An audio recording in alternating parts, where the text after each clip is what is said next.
தர்மாத்மா என்று இந்த உலகத்தாரால் புகழப்படுகின்ற பாண்டவர்களின் மூத்த சகோதரர் தர்மர் யார் எதை கேட்டாலும் தந்து கொண்டே இருக்கிறார். அவரின் சகோதரர்களும் யார் என்ன கேட்டாலும் தானம் செய்கிறார்கள். இன்னும் கூறப்போனால் துரியோதனனும் யார் கேட்டாலும் எதை கேட்டாலும் தந்து கொண்டுதான் இருக்கிறார். நிலைமை இவ்வாறு இருக்க அனைவரையும் விட கர்ணனைத்தான் பொதுமக்கள் அனைவரும் வள்ளல் என்று கூறுகிறார்கள். அனைவரையும் விட கர்ணன் எப்படி உயர்வாக இருக்க முடியும்? இன்னும் கூறப்போனால் துரியோதனனுக்கு உட்பட்ட ஒரு சிறு ராஜ்யத்தை தான் கர்ணன் ஆண்டு கொண்டு இருக்கிறான். கர்ணனிடம் உள்ள செல்வங்கள் எல்லாம் ஒரு வகையில் பார்த்தால் துரியோதனன் தந்ததுதான். கர்ணன் தருவதையெல்லாம் ஒரு வார்த்தைக்கு கொடை என்றாலும் துரியோதனனுக்குத்தான் அந்த புகழ் போய் சேர வேண்டும். சராசரியான மனிதர்கள் வேண்டுமானால் இப்படி புரியாமல் பேசலாம். ஆனால் கிருஷ்ணரும் கர்ணனை வள்ளல் என்றே சொல்கிறார். ஏன் அப்படி என்று பாண்டவர்கள் கிருஷ்ணரிடம் கேள்வி கேட்டார்கள். அதற்கு கிருஷ்ணர், கர்ணனும் வள்ளல், மற்றவர்களும் வள்ளல். ஆனால் வள்ளல்களுக்கெல்லாம் வள்ளலாக கர்ணன் எவ்வாறு இருக்கிறான் என்பதை அனைவருக்கும் காட்டுகிறோம் என்று கிருஷ்ண பரமாத்மா கூறுகிறார். கிருஷ்ணர் சில தினங்கள் கழித்து உடலெல்லாம் தளர்ந்த ஒரு வயோதிகராக துரியோதனன் சபைக்கு வந்து, மன்னா துரியோதனா, உன் புகழ் கேட்டு இருக்கிறேன். உன்னால் எனக்கு ஒரு உதவி வேண்டும் என்றார். பெரியவரே, தாராளமாக கேளுங்கள், எதை வேண்டுமானாலும் தருகிறேன். உலக நன்மைக்காக நான் மாபெரும் வேள்வி ஒன்று செய்ய இருக்கிறேன். அந்த வேள்விக்கு வேண்டிய விருட்சங்களை நீ தர வேண்டும். எத்தனை வேண்டுமானாலும் என் அரண்மனையில் இருந்தும் சேமிப்பு கிடங்கிலிருந்தும் எனக்கு உட்பட்ட வனங்களிலிருந்தும் எடுத்துக்கொள்ளுங்கள். இப்பொழுதே என் வீரர்களை உம்மோடு அனுப்புகிறேன் என்றான் துரியோதனன். அதற்கு, இப்பொழுது வேண்டாம், நாளை வேள்வி என்றால் அதற்கு 2 தினங்கள் முன்பாக வந்து பெற்றுக்கொள்கிறேன் என்று கூறி முதியவர் சென்று விட்டார். இதே பெரியவர் துரியோதனனை பார்த்த பிறகு அர்ஜுனனை மற்ற பிற அரசர்களையும் பார்த்து கேட்கிறார். அனைவரும் உடனே தருவதாக கூறினாலும் தேவையான பொழுது நான் வந்து பெற்றுக்கொள்கிறேன் என்று கூறி சென்று விடுகிறார் பெரியவர். இறுதியாக கர்ணனிடம் சென்று கேட்க கர்ணனும் உடனே தருவதாக கூற, உடனே வேண்டாம் அப்பா, வேண்டும் பொழுது நானே வந்து பெற்றுக்கொள்கிறேன் என்று கூறி சென்று விட்டார். அப்படி சென்று வந்த மறுதினத்திலிருந்து தொடர்ந்து விடாமல் சில தினங்கள் வருணனின் பொழிவு நிகழ்ந்தது. தேசமெங்கும் ஒரே வெள்ளக்காடாக மாறியது. பிறகு ஒரு தினம் மழை நின்றது. ஆனால் வெள்ளம் மெல்ல மெல்ல வடியத் தொடங்கியது. பொதுமக்கள் வெள்ளத்தால் பாதிப்பு அடையாமல் இருக்க அந்தந்த தேச அரசர்கள் ஈடுபட்டிருந்தார்கள். இப்பொழுது அந்த முதியவர் துரியோதனனிடம் சென்று, துரியோதனா, அன்று சொன்னேனே உலக நன்மைக்காக வேள்வி செய்ய போகிறேன் என்று. ஆமாம், நாளை செய்யலாம் என்று இருக்கிறேன். விருட்சங்களை கொடு என்றார். துரியோதனனுக்கு சரியான சினம் வந்துவிட்டது. பெரியவரே, ஏதாவது சிந்தனை இருக்கிறதா உமக்கு? இத்தனை தினங்களாக எங்கே போயிருந்தீர்கள்? தேசத்தில் நடந்தது உமக்கு தெரியாதா? ஒரே மழை வெள்ளம். இப்பொழுது எல்லா மரங்களும் நனைந்து இருக்கும். எப்படி அவை வேள்விக்கு பயன்படும்? அன்றே தருகிறேன் என்று சொன்னேனே, ஏன் வாங்கிக் கொள்ளவில்லை? இப்படி காலமில்லா காலத்தில் வந்து கேட்டு என்னை இடர்படுத்துகிறாயே, போ போ என்று சொல்லிவிட்டார். ஏனைய அனைத்து அரசர்களும் இதே பதிலையே கூற இறுதியாக கர்ணனை பார்க்க வந்தார். அந்த பெரியவர் கர்ணனை பார்த்து கேட்டபொழுது, பெரியவரே, ஒரு இக்கட்டான சூழ்நிலையில் இந்த உதவியை கேட்கிறீர்கள். தேசமெங்கும் வெள்ளமாக இருக்கிறது.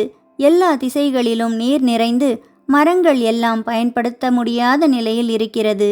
அன்றே தந்திருப்பேன். நீங்களும் வேள்வி செய்திருக்கலாம். இறைவனின் சித்தம் அவ்வாறில்லை போலிருக்கிறது. கொடுக்க முடியாத ஒரு சூழல் வந்துவிட்டதே, என்ன செய்வது? இறைவா, எனக்கு வழிகாட்டு என்ற கர்ணனுக்கு சட்டென்று ஒரு சிந்தனை தோன்றியது. தன் சேவகர்களை எல்லாம் அழைத்து என் அரண்மனையில் உள்ள அனைத்து மரங்களையும் கதவுகளையும் இடித்து பெயர்த்து இந்த பெரியவருக்கு தந்து விடுங்கள் என்று கூறிவிட்டான். அவ்வளவுதான். அந்த செய்தி பரவிய பிறகு அனைவரும் அங்கு வந்துவிட்டார்கள். கர்ணா, ஏன் உனக்கு இவ்வாறு ஒரு சிந்தனை வந்தது? ஒருவர் என்னிடம் வந்து உதவி கேட்கிறார். அந்த உதவியை தரக்கூடிய வாய்ப்பு சாதாரண நிலையில் அமையவில்லை. ஆனால் வாய்ப்பே இல்லை என்று கூற முடியாது. இப்பொழுது வேள்விதான் முக்கியம். பெரியவருக்கு கொடுத்த வாக்குதான் முக்கியம். உலக நன்மைதான் முக்கியம். நான் என்ன அரண்மனையில் பிறந்தவனா, அரண்மனையில் வளர்ந்தவனா? இடையில் வந்ததுதானே இந்த வாழ்வு. நான் எங்கு வேண்டுமானாலும் ஒண்டிக் கொள்ளலாம். ஆனால் வேள்வி குறிப்பிட்ட தினத்தில் நடந்தாக வேண்டும். எனவேதான் இந்த முடிவு என்று கூறி அரண்மனையை இடிக்க முற்பட்ட போது அந்த பெரியவர் ஸ்ரீ கிருஷ்ண பரமாத்மாவாக உருவெடுத்தார். அனைவருக்கும் ஆச்சரியம். கிருஷ்ணா, நீங்கள்தான் முதியவராக வந்தவரா? ஆமாம், நான் தான் வந்தேன். இப்பொழுது அனைவருக்கும் புரிந்திருக்குமே எதற்காக கர்ணனை வள்ளல் என்று உலகம் கூறுகிறது, நானும் ஏன் கூறுகிறேன் என்று. எல்லோரும் தருகிறீர்கள், ஆனால் எந்த நிலையில் தருகிறீர்கள்? அவனவன் சுகமாக இருந்து கொண்டு தன்னுடைய நிலைமையை விட்டு கொடுக்காமல் தரத்தான் எண்ணுகிறீர்கள். ஆனால் தன் வாழ்வே அஸ்தமித்தாலும் பாதகமில்லை, தான் இருக்கின்ற இல்லமே போனாலும் பாதகமில்லை. தருவது என்று வந்துவிட்டால் உயிர் என்ன, உடல் என்ன, உடைமை என்ன, எதுவாக இருந்தால்தான் என்ன? தரக்கூடிய வகையில் எது இருக்கிறது என்று பார்த்து அதை எத்தனை கடினம் என்றாலும் அதை தந்தால் எத்தனை துன்பம் வந்தாலும் தருவேன் என்று எவன் முடிவு எடுக்கிறானோ அவன்தான் வள்ளல். மற்றவர்களையெல்லாம் வேண்டுமானால் உதவி செய்பவர்கள் என்று மட்டும் வைத்து கொள்ளலாம் என்று கிருஷ்ண பரமாத்மா கூற இதையும் ஒரு சிலர் ஏற்றுக்கொள்ள மறுத்தார்கள். இப்படி ஒரு தர்ம சங்கடமான சூழலில் எங்களையெல்லாம் ஆட்படுத்திவிட்டு மழையையும் பொழிய வைத்து மரங்களை கேட்டால் எப்படி கண்ணா? நாங்கள் என்ன தரக்கூடாது என்ற எண்ணத்திலா சொன்னோம்? மரங்கள் ஈரமாக இருக்கிறதே, எப்படி வேள்விக்கு தருவது என்றுதானே சங்கடப்பட்டோம். தரக்கூடாது என்ற எண்ணம் இல்லை என்று கூற கண்ண பரமாத்மா, எல்லோரும் பொறுமையோடு இருங்கள், மீண்டும் உங்களுக்கு நிரூபணம் செய்கிறேன் கர்ணன் தான் வள்ளல் என்பது என்று கூறி சென்று விட்டார். சில நாட்கள் சென்ற பிறகு இப்பொழுது வெளிப்படையாகவே அனைவரையும் அழைத்து, இப்பொழுது ஒரு சோதனை செய்ய போகிறேன். இந்த சோதனையில் யார் வெற்றி பெறுகிறார்களோ அவனையே இனி நானும் வள்ளல் என்று அழைப்பேன், உலகமும் வள்ளல் என்று அழைக்கும் என்று கூற, என்ன என்று எல்லோரும் கேட்க, இப்பொழுது இந்த பரந்த பாரத மண்ணிலே இருக்கின்ற இமயமலையை விட உயரமான தங்கமலை ஒன்றை நான் தோற்றுவிக்கப் போகிறேன். இந்த தங்கமலையை பாண்டவர்களுக்கு ஒன்றும், கௌரவர்களுக்கு ஒன்றும், கர்ணனுக்கு என்று ஒன்றும் தந்துவிடுகிறேன். நாளை காலை சூரிய உதயத்திலிருந்து சூரிய அஸ்தமனத்திற்குள் யார் முதலில் அதை தானம் செய்து பூர்த்தி செய்கிறார்களோ அவன்தான் வள்ளல் என்று கூறி சென்று விட்டார். இப்பொழுது பாண்டவர்களுக்கு ஒரு மலை கிடைத்தது, கௌரவர்களுக்கு ஒரு மலை கிடைத்தது, கர்ணனுக்கு ஒரு மலை கிடைத்தது. சரி, நாளை காலையிலிருந்து தானத்தை ஆரம்பிப்போம் என்று அனைவரும் சென்று விட்டார்கள்.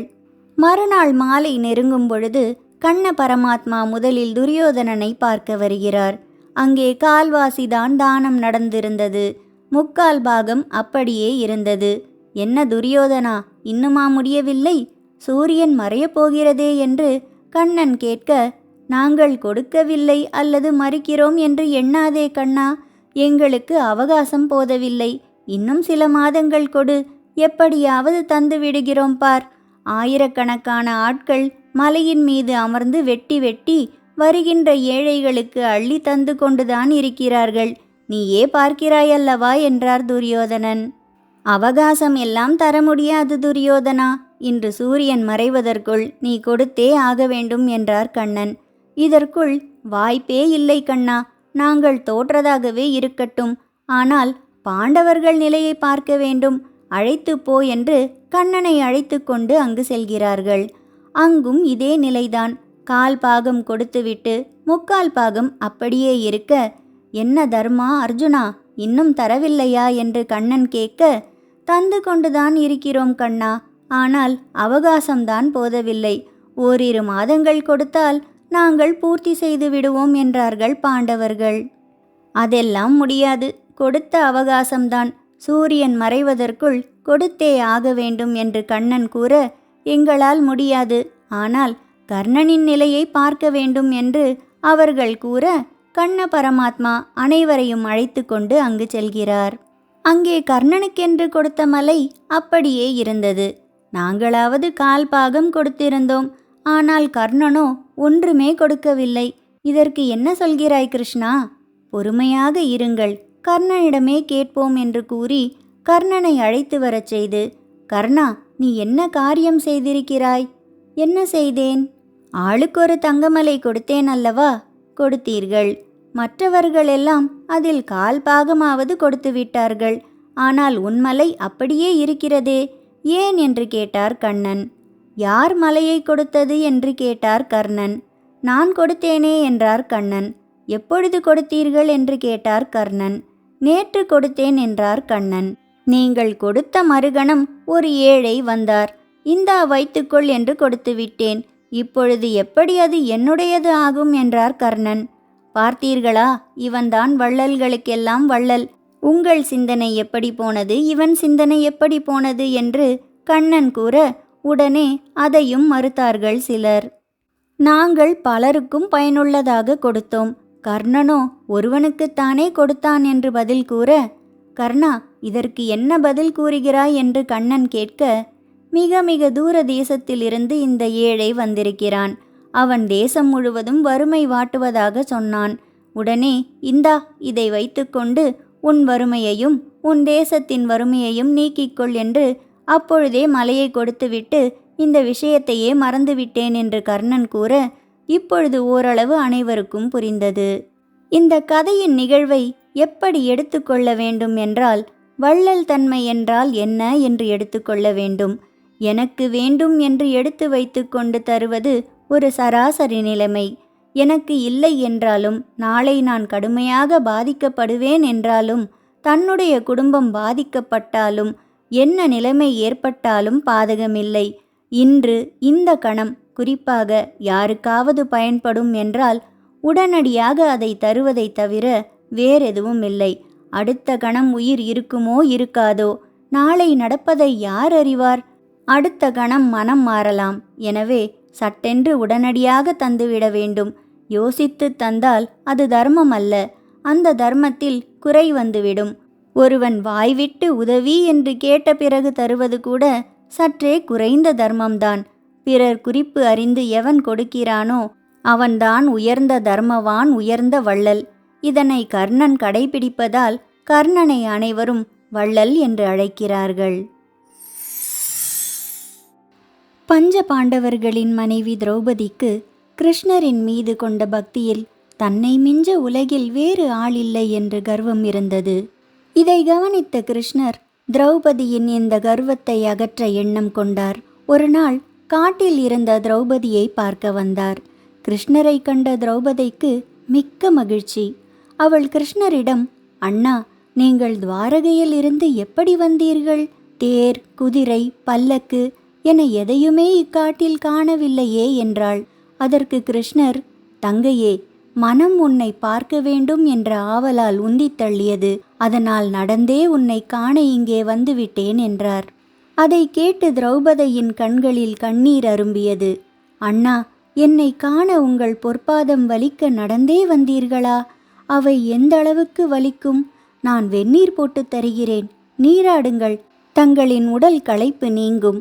நடந்த கால்களுக்கும் இதமாக இருக்கும் என்றாள். கிருஷ்ணரும் சிரித்துக்கொண்டே தலையாட்டினார். திரௌபதியின் வேண்டுதலை ஏற்று பீமன் ஒரு பெரிய கொப்பரையை வெந்நீர் போட தூக்கி வந்தான். அருகே ஓடிய ஆற்றில் கொப்பரையில் தண்ணீர் எடுத்தான். 3 பெரிய பாறைகளை உருட்டி வந்தான். அதையே அடுப்பாக்கி கொப்பரையை தூக்கி வைத்தான். ஒரு காய்ந்து போன மரத்தையே ஒடித்து வந்து தீப்பற்ற வைத்தான். தீ ஜுவாலை விட்டு எரிந்தது. நீண்ட நேரமாகியும் கொப்பரை தண்ணீர் துளிகூட சுடவில்லை. கிருஷ்ணர் திரௌபதியிடம், மதியம் ஆகிறது, வயிறும் ஆகாரம் கேட்கிறது, தீர்த்தமாட வெந்நீர் கொடுக்கிறேன் என்றாய், என்ன ஆச்சு என்று கேட்டார். அதற்கு திரௌபதி கண் கலங்கியவாறே, அண்ணா, என்ன சோதனையோ தெரியவில்லை. கொப்பரையின் நீர் துளி கூட கொதிக்கவில்லை, மாறாக ரொம்பவும் குளிர்ந்திருக்கிறது என்றாள். கிருஷ்ணர் பீமனிடம், பீமா, அந்த கொப்பரை தண்ணீரை கீழே கொட்டு என்றார். பீமனும் கிருஷ்ணரின் ஆணை கிணங்கி நீர் நிறைந்த கொப்பரையை கீழே கவிழ்த்தார். கொப்பரையின் உள்ளிருந்து ஒரு குட்டி தவளை தாவி ஓடியது. கிருஷ்ணர் திரௌபதியிடம், தீஜ்வாலை கொழுந்துவிட்டு எரிந்தும் அந்த நீர் குளிர்ச்சியாக இருக்க காரணம் இதுதான். அந்த தவளை சுடுநீரில் சிக்கி மாண்டு விடாமல் இருக்க என்னை பிரார்த்தித்து கொண்டே இருந்தது. பிரார்த்தனையை ஏற்று அதை காப்பாற்றவே கொப்பரை நீரை குளிர்ச்சியாக இருக்க செய்தேன். கொப்பரை நீர் ஏன் கொதிக்கவில்லை என்று இப்போது புரிகிறதா? ஒரு குட்டித் தவளையின் சரணாகதி பிரார்த்தனை கூட எனக்கு எவ்வளவு பெரியதென்று பார்த்தாயா என்றார். திரௌபதிக்கு நெஞ்சில் சுரீரென உரைத்தது. கிருஷ்ணரிடம் நான் கொண்ட என் பக்தியே உயர்ந்ததென நினைத்தேனே, இப்போது இந்த தவளையின் பக்தியல்லவா உயர்ந்ததாக காண்பித்து விட்டான். ஒரு தவளை கிருஷ்ணர் மீது கொண்ட பக்தியின் காரணமாக கொழுந்து விட்டு எரிந்த தீயிலிருந்து உயிர் பிழைத்து ஓடுகிறது. அதன் பக்தியை மிஞ்சி என் பக்தி எப்படி உயர்ந்ததாக முடியும் என்று எண்ணி கண்ணீர் வடித்தாள். குருக்ஷேத்திரம் யுத்தம் முடிந்துவிட்டது. அஸ்தினாபுரத்து அரசனாக தருமன் முடிசூட்டி கொண்டு விட்டான். பாண்டவர்களின் வம்சத்தையே அழிக்க முயன்றதால் பெற்ற சாபத்தினால் மன நிம்மதியின்றி துரோணரின் மகன் அஸ்வத்தாமன் அலைந்து கொண்டிருந்தான். அவன் மனதில் ஒரு சந்தேகம் ஆட்டி படைத்தது. என் தந்தை சத்தியவான். செஞ்சோற்று கடன் தீர்ப்பதற்காகவே துரியோதனனுக்கு ஆதரவாக போர் புரிந்தார். ஆனால் அவரை பாண்டவர்கள் நான் இறந்ததாக பொய் சொல்லி அநியாயமாக கொன்றுவிட்டனர். என் தந்தை செய்த தவறு என்ன என மனதுக்குள்ளேயே புலம்பிக் கொண்டிருந்தான். ஒரு நாள் கிருஷ்ணரை சந்தித்தான். கிருஷ்ணன் மீது அவனுக்கு கோபம் இருந்தாலும் தன் கேள்விக்கு கிருஷ்ணரை தவிர வேறு யாராலும் பதில் சொல்ல முடியாது என்ற காரணத்தால் அவரிடமே தன் மனதில் இருந்த சந்தேகத்தை கேட்டான். என் தந்தையை பாண்டவர்கள் அநியாயமாக கொன்றதற்கு நீயும் காரணமாக இருந்தாய். அவர் செய்த தவறு என்ன என கேட்டான். கிருஷ்ணன் சிரித்தபடியே, செய்த பாவத்துக்கு யாராக இருந்தாலும் தண்டனையை அனுபவித்துத்தான் ஆக வேண்டும் என்றார். என் தந்தை என்ன பாவம் செய்தார் என கேட்டான் அஸ்வத்தாமன். அதற்கு கிருஷ்ணர், உன் தந்தை அனைத்து சாஸ்திரங்களையும் கற்றவர். ஆனால் ஏழையாக இருந்தார். அவரை கௌரவர்களுக்கும் பாண்டவர்களுக்கும் குருவாக பீஷ்மர் நியமித்தார். அதன் பின் தான் அவரது வாழ்க்கையில் வளம் ஏற்பட்டது. கௌரவர்களுக்கும் பாண்டவர்களுக்கும் சகல வில்வித்தை உட்பட அனைத்தையும் கற்றுக் கொடுத்தார் உன் தந்தை. ஒரு நாள் அவரை ஏகலைவன் என்ற வேடுவர் இனத்தைச் சேர்ந்த சிறுவன் சந்தித்தான். தனக்கும் வில்வித்தை கற்றுக் கொடுங்கள் என உன் தந்தையிடம் கேட்டான். அரச குமாரர்களுக்கு சொல்லித் தருவதால் ஏகலைவனுக்கு கற்றுத்தர துரோணர் மறுத்துவிட்டார். ஆனால் ஏகலைவன் உன் தந்தையைப் போல மண்ணில் சிலை செய்து குருவாக வழிபட்டு வில்வித்தையை தானாக கற்றுக்கொண்டான். சில ஆண்டுகளுக்கு பின் ஒரு சந்தர்ப்பத்தில் ஏகலைவனின் வில்வித்தை திறமை அர்ஜுனனுக்கு தெரிந்தது. அர்ஜுனன் துரோணரிடம் இதனை தெரிவித்தான். அரண்மனை பணி போய்விடும் என்ற சுயநலத்தின் காரணமாக உன் தந்தை சுயநலமாக நடந்து கொண்டார். ஏகலைவனை வரவழைத்து உனது தந்தை வில்வித்தைக்கு மிகவும் தேவையான கட்டை விரலை குரு காணிக்கையாக ஏகலைவனிடம் உன் தந்தை கேட்டு பெற்றுக்கொண்டார். அவனும் மகிழ்ச்சியாக கொடுத்து குரு பக்திக்கு நீங்காத புகழை பெற்றார். ஒரு வேடனின் திறமையை பாழடித்தார். ஏகலைவனுக்கு பெருமை கிடைத்தாலும் அவனது எதிர்காலம் வீணானதற்கு உன் தந்தைதான் காரணம். மேலும் போர்க்களத்தில் யுத்த தர்மத்திற்கு எதிராக அபிமன்யுவை அநியாயமாக கொலை செய்தார்கள். அதை தடுக்காமல் வேடிக்கை பார்த்து கொண்டிருந்தார் உனது தந்தை. இந்த பாவம்தான் உன் தந்தையை போர்க்களத்தில் மகன் இறந்ததாக எண்ணி ஏற்பட்ட சோகத்தில் மரணமடைய வைத்தது என்று கூறி நிறுத்தினார் கிருஷ்ணர்.